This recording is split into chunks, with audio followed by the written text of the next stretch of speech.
ಸತ್ಯಭಾಮೆ ಕೋಪವೇನೆ ನನ್ನಲ್ಲಿ hi hello friends, welcome back to my channel. It's me Janvi blog. ನಾವು ಇವತ್ತು ಉಡುಪಿಲಿದ್ದೀವಿ. ಉಡುಪಿ ಬ್ಲಾಗ್ ಪಾರ್ಟ್ 3 ಅಂತ ಅನ್ಬೋದು. ನಾವು ಇವತ್ತಿನ ದಿವಸ ಫ್ರೀ ಆಗಿದ್ವಿ. ಸೊ ಅಲ್ಲಿ ಆಲ್ ಟೆಂಪಲ್ ಡ್ರಾಯಿಂಗ್ ಹೋಗೋಣ. ಫ್ರೆಂಡ್ ಮನೆಗೆ ಹೋಗ್ಬೇಕಾಗಿತ್ತು. ಸೊ ಅಲ್ಲೇ ಮಂಗಳೂರಲ್ಲೇ ಇರೋದು. ಅಲ್ಲಿ ಡ್ರೆಸ್ ಇದೆಪ್ಪ, ಮರವಂತೆ ಬೀಚ್ ಹತ್ರ. ಸೊ ಅಲ್ಲೂ ಹೋಗ್ಬಿಟ್ಟು ಬರೋಣ ಅಂತ ಎಲ್ಲ ಹೊರಟಿದ್ದೀವಿ. ಸೊ ಬ್ರೇಕ್ಫಾಸ್ಟ್ಗೆ ನಮ್ಮ ಹೋಟೆಲ್ ಎದುರುಗಡೆನೆ ಒಂದು ಹೋಟೆಲ್ ಹೋಗಿದ್ವಿ. ಅಲ್ಲೇ ತಿಂಡಿ ತಿನ್ಕೊಂಡು ಹೋಗೋಣ ಅಂತ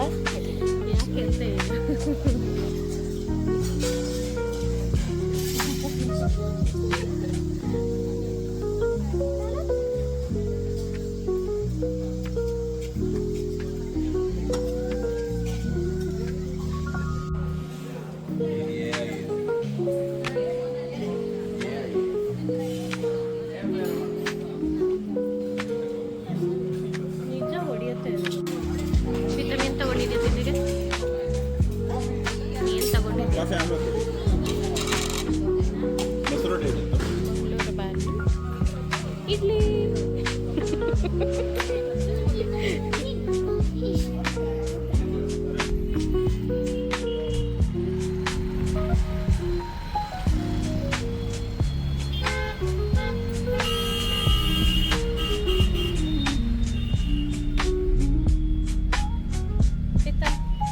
ಎಲ್ಲಿ ಹೋಗ್ತಾ ಇದೀವಿ ಇವಾಗ?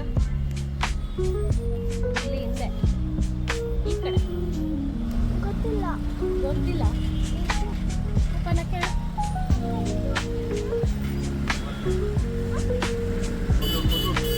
ಕೊಲ್ಲೂರು ಮೂಕಾಂಬಿಕಾ ದೇವಸ್ಥಾನ.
ನಾವು ಫಸ್ಟ್ ಬಂದಿದ್ದು ಕೊಲ್ಲೂರು ಮೂಕಾಂಬಿಕಾ ಟೆಂಪಲ್ಲು. ಸೊ ನೀವು ನೋಡ್ತಾ ಇದ್ದೀರಾ ಪೂಜೆ ಟೈಮಿಂಗ್ಸು, ಡೋರ್ ಓಪನ್ ಇದೇ ಟೈಮಿಂಗ್ಸಲ್ಲಿ ಅದು ಓಪನ್ ಮಾಡ್ತಾರೆ. ಮಂಗಳಾರತಿ ಯಾವಾಗ ಎಲ್ಲ ಆಗಿದೆ. ತುಂಬಾ ರಶ್ ಇತ್ತು. ನಾವು 3:15 ಗಂಟೆ ನಾವು ಕ್ಯೂಲೇ ನಿಂತಿದ್ದೀವಿ. ಯಾಕೆಂದರೆ ಒಳಗಡೆ ಬಿಡ್ತಾ ಇರಲಿಲ್ಲ, ಏನಕ್ಕೆ ಅಂತ ಗೊತ್ತಿರಲಿಲ್ಲ. ಸೊ ಅಲ್ಲೇ ಕ್ಯೂಲೇ ನಿಂತ್ಕೊಂಡು 45 ಮಿನಿಟ್ಸ್ ಕಾದ್ವಿ. ಆಮೇಲೆ ಬಿಟ್ಟರು. ಆಮೇಲೆ ಆರಾಮಾಗಿ ದರ್ಶನ ಆಯಿತು. ಕೊಲ್ಲೂರು ಮೂಕಾಂಬಿಕೆಗೆ ಹೋದ್ವಿ. ಆಮೇಲೆ ಆನೆಗುಡ್ಡೆ ಗಣಪತಿ ದೇವಸ್ಥಾನಕ್ಕೆ ಹೋಗಿದ್ವಿ. ವಿನಾಯಕ ಟೆಂಪಲ್ಲು, ಅಲ್ಲೇ ಒಂದು ಲಕ್ಷ್ಮೀ ಟೆಂಪಲ್ ಇತ್ತು. ಸೊ ಅಲ್ಲಿಗೆ ಹೋಗಿದ್ವಿ. ಮರವಂತೆ ಬೀಚಿಗೆ ಹೋಗಿದ್ವಿ. ಮತ್ತು ಹಂಗೆ ಫ್ರೆಂಡ್ ಮನೆಗೆ ಹೋಗಿ ಅವ್ರನ್ನೆಲ್ಲ ಮಾತಾಡಿಸ್ಕೊಂಡು ನಾವು ಮತ್ತೆ ವಾಪಸ್ಸು ಉಡುಪಿಗೆ ಬಂದ್ವಿ. ಉಡುಪಿಲಿ ಮಲ್ಪೆ ಬೀಚ್ ನೈಟಲ್ಲಿ ಹೋಗಿದ್ವಿ. ಸುಮ್ಮನೆ ಕೂತ್ಕೊಂಡು ಮಾತಾಡಿಕೊಂಡು ನಮ್ಮ ಕಸಿನ್ಸ್ ಜೊತೆ ಮಾತಾಡಿಕೊಂಡು ಅಲ್ಲೇ ಇದ್ವಿ. ಇದು ಕೊಲ್ಲೂರು ಮೂಕಾಂಬಿಕೆ ತುಂಬಾ ಚೆನ್ನಾಗಿತ್ತು. ದರ್ಶನ ತುಂಬಾ ಚೆನ್ನಾಗಾಯಿತು. ನಾವು ಎಲ್ಲೇ ಹೋದರೂ ರಶ್ ಇತ್ತು. ಯಾಕಂದರೆ ಅದು ಲಾಂಗ್ ವೀಕೆಂಡ್ ಇತ್ತು. ಕ್ರಿಸ್ಮಸ್ ಟೈಮಲ್ಲಿ ನಾವು ಹೋಗಿದ್ದು. ಅದಕ್ಕೆ ಎಲ್ಲ ಕಡೆ ರಶ್ ಇತ್ತು. ನಾವು ಟಿಕೆಟ್ ತೊಗೊಂಡು ಸ್ಪೆಷಲ್ ದರ್ಶನ ಕೊಟ್ಟೋಗಿದ್ವಿ. ಸೊ ಅಲ್ಲೇ ಒಂದು ಪ್ರೋಗ್ರಾಮ್ ನಡೀತಾ ಇತ್ತು, ಭರತನಾಟ್ಯ ಎಲ್ಲ ನಡೀತಾ ಇತ್ತು. ಸೊ ಅಲ್ಲೇ ಒಂದು ಸ್ವಲ್ಪ ಹೊತ್ತು ಕೂತ್ಕೊಂಡು ಭರತನಾಟ್ಯ ಪ್ರೋಗ್ರಾಮ್ ನೋಡಿಕೊಂಡು ಆಮೇಲೆ ನಾವು ಹೊರಟು ಮುಂದೆ ಬಂದ್ವಿ.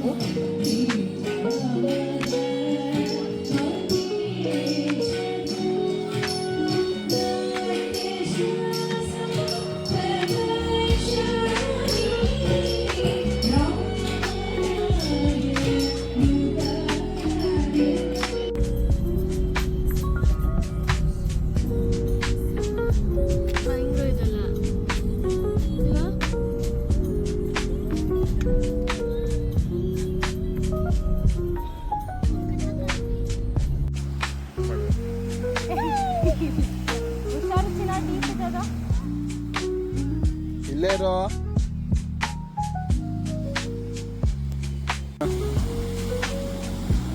ಉಲ್ಟಾ ಮಾಡಿದ್ವಿ ಫಸ್ಟ್ ಸ್ಟಾರ್ಟ್.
ಚಂಡಿಕಾ ದುರ್ಗಾ ಪರಮೇಶ್ವರಿ ದೇವಸ್ಥಾನ.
Right toward Anagad Vinayak Temple Road, then turn left onto Anagad Vinayak Temple Road.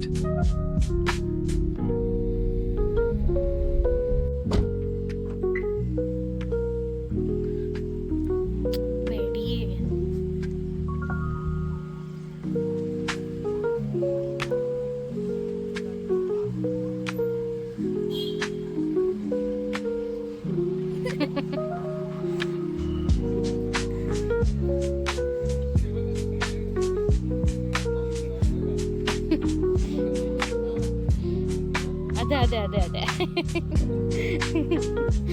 ನೋಡು ಎಷ್ಟು ಚೆನ್ನಾಗಿ ಬರ್ತಿದೆ.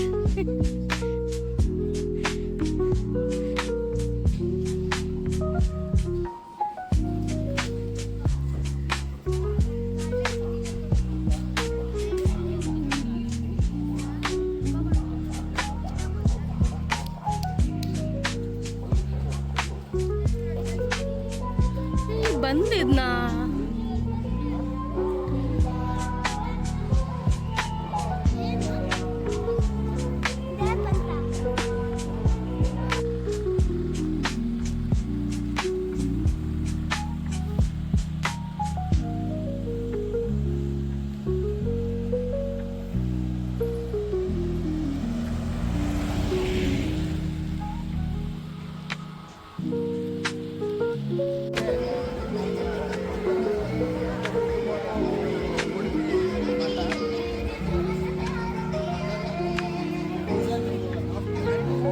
ಪ್ರೀತಮ್